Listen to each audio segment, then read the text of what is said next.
ঈশ্বর বা আত্মাকে কিভাবে বোঝা যায়?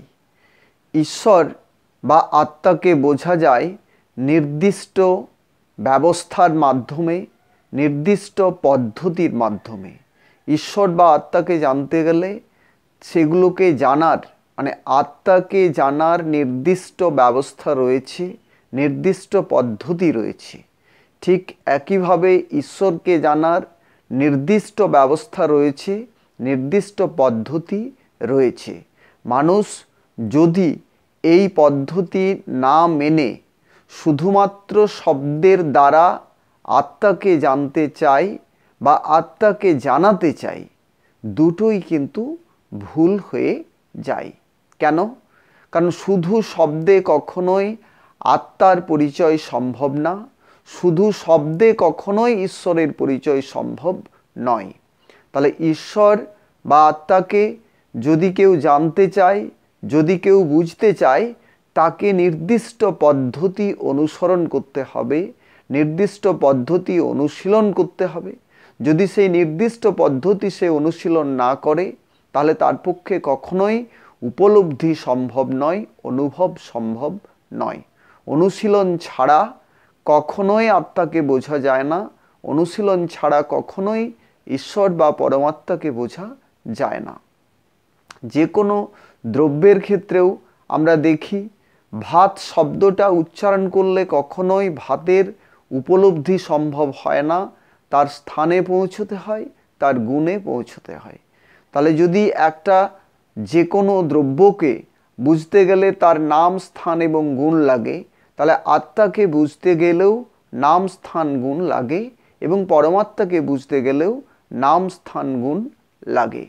যদি এইগুলো না আমরা মেনে চলি, তাহলে কখনোই সত্যের যে প্রামাণ্য ভূমি রয়েছে, সত্যের যে প্রমাণের পদ্ধতি রয়েছে, সেই প্রমাণ পদ্ধতিকে আমরা অমান্য করব বা লঙ্ঘন করব।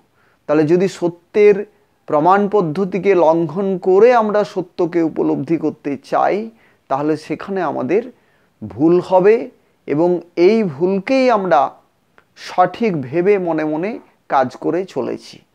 কেন? তাহলে যদি একটা দ্রব্যকে বুঝতে তার নাম, স্থান, গুণ লাগে, আত্মাকে বুঝতে কেন লাগবে না? পরমাত্মাকে বুঝতে কেন লাগবে না?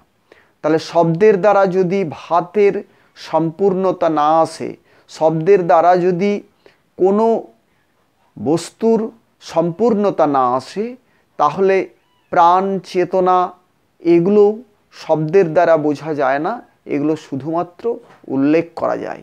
তাহলে যে কোনো অনুভূতি কোথায় লাভ হয় এবং সেই অনুভবের যে নির্দিষ্ট পদ্ধতি রয়েছে, সেই পদ্ধতি সম্পর্কে যদি সঠিক জ্ঞান মানুষের না থাকে, তাহলে মানুষ কিন্তু কখনোই সত্যকে লাভ করতে পারবে না, সত্যকে অনুভব করতে পারবে না।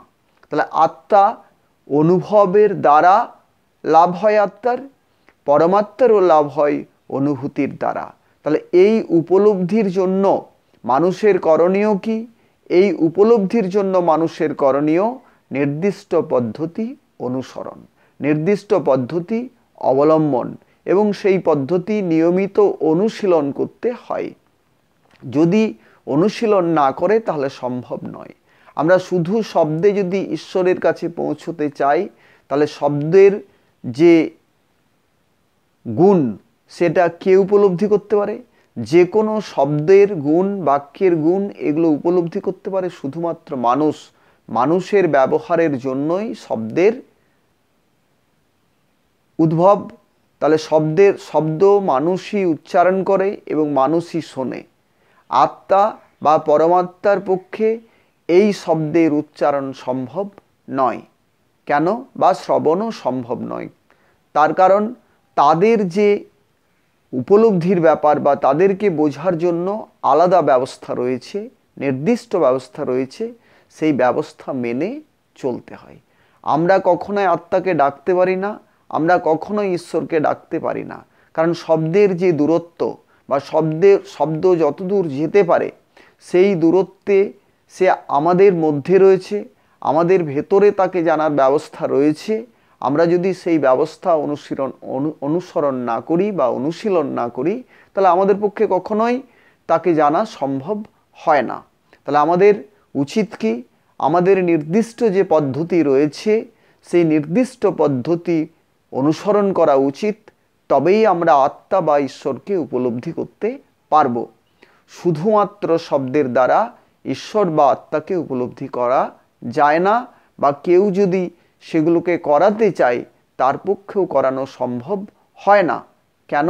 তার কারণ নির্দিষ্ট পদ্ধতি যদি অনুসরণ না করা হয় বা অনুশীলন না করা হয়, তাহলে কখনোই তাকে বোঝা যায় না।